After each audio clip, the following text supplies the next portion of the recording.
ایسے ہی وائس کے معزز ناظرین السلام علیکم۔ امید کرتی ہوں آپ سب ایمان اور صحت کی بہترین حالتوں میں ہوں گے۔ اللہ پاک آپ کو ہمیشہ اچھے حالوں میں رکھے۔ ہر دن کے بعد رات اور ہر صبح کے بعد شام ہوتی ہے، مگر وہ رات اور وہ شام جو محرم کی 10 تاریخ کو کوفہ کے تپتے ہوئے ریگستان اور کربلا کے خونی میدان میں آل نبی اور اولاد علی پر آئی، اس کی ہر ساتھ تصویر غم بن کر رہتی دنیا تک نسل انسانی کے دلوں کو تڑپاتی رہے گی۔ اس کے تصور سے مسلمانوں کے جگر جلتے رہیں گے اور اہل ایمان کی آنکھوں سے آنسو بہتے رہیں گے۔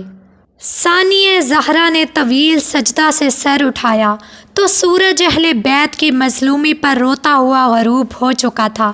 اس کی کرنیں شہیدوں پر آنسو بہاتی ہوئی تاریک ہو چکی تھیں۔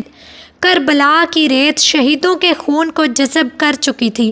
عباس کے بازو قلم ہو چکے تھے، قاسم کی جوانی لٹ چکی تھی، اکبر کی لاش کے ٹکڑے ہو چکے تھے، تسبیح کے دانے خاک میں مل چکے تھے، آل رسول کے لاشیں بے گور و کفن پڑے تھے، شہیدوں کے خون سے خاک کربلا سیراب ہو چکی تھی، اور امام پاک کا سر اقدس نیزے پر قرآن کی تلاوت کر رہا تھا۔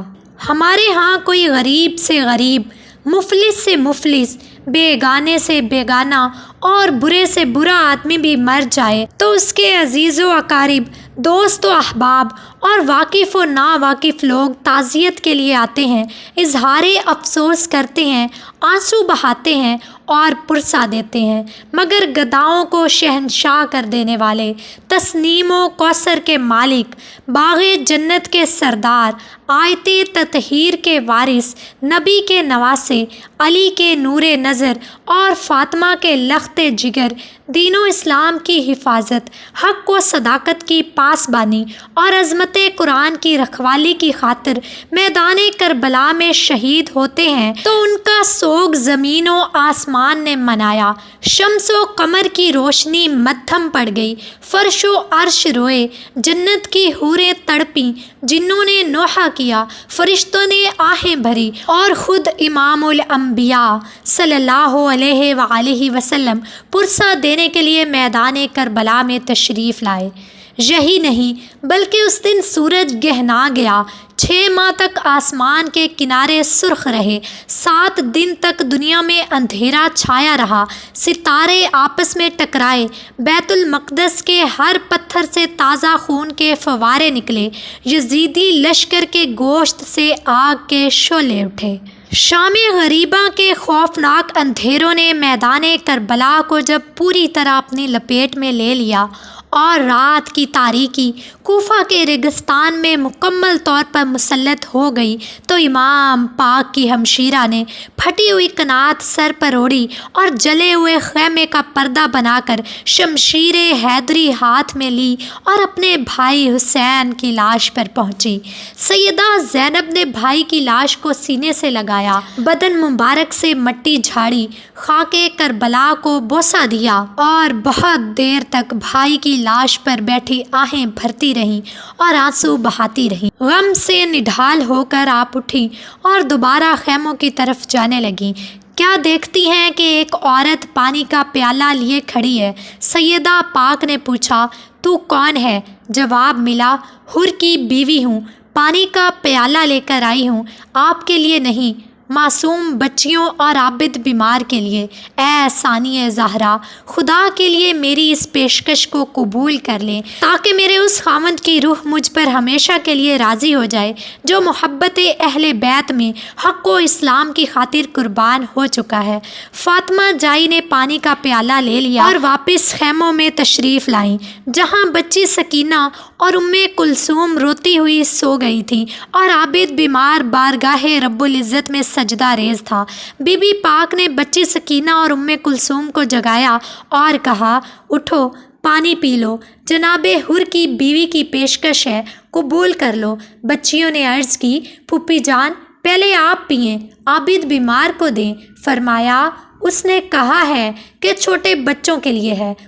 کلثوم نے سیدہ پاک سے پانی کا پیالہ لے کر بچی سکینہ کو دیا کہ پہلے یہ پیے کیونکہ یہ مجھ سے چھوٹی ہے۔ بچی سکینہ نے پیالہ پکڑا اور دوڑ پڑی۔ جناب زینب نے پکڑ کر پوچھا، سکینہ کہاں جا رہی ہو؟ عرض کی، بھائی اصغر کو پلانے جا رہی ہوں کیونکہ وہ مجھ سے بھی چھوٹا ہے۔ سیدہ پاک نے سکینہ کا دامن پکڑ کر کہا، بیٹی سکینہ ہوش کرو، اصغر تو حوض کوثر کے جام پی رہا ہے، وہ اب اس پانی کا محتاج نہیں۔ سکینہ نے پھر دامن چھڑایا اور پھر سے دوڑی، پاؤں پھسل گیا، سکینہ گر پڑی اور پیالہ ٹوٹ گیا، اور پھر سلام علی عباد اللہ الصالحین کی صدائیں بلند ہونے لگیں۔ یہ فرشتوں اور حوروں کا سلام تھا جو شہیدان کربلا کو پیش کیا گیا۔ آل مصطفیٰ پر سلام، سیدہ زینب کی پاک چادر کو سلام، خون حسین کے ہر قطرہ کو سلام، اکبر کی لاش کے ٹکڑوں کو سلام، ثانیہ زہرا کے جلے ہوئے خیموں کو سلام، اور خاک کربلا کے ہر ذرہ کو سلام۔ آخر کار رات کٹ گئی، اور کیسے کٹی یہ زینب کے دل سے پوچھیں یا شہر بانوں کی آنکھوں سے، یہ عابد کے جگر سے پوچھو یا سکینہ کے سینے سے، یہ دوش مصطفیٰ سے پوچھو یا آغوش فاطمہ سے، یہ نگاہ علی سے پوچھو یا روح فطرت سے۔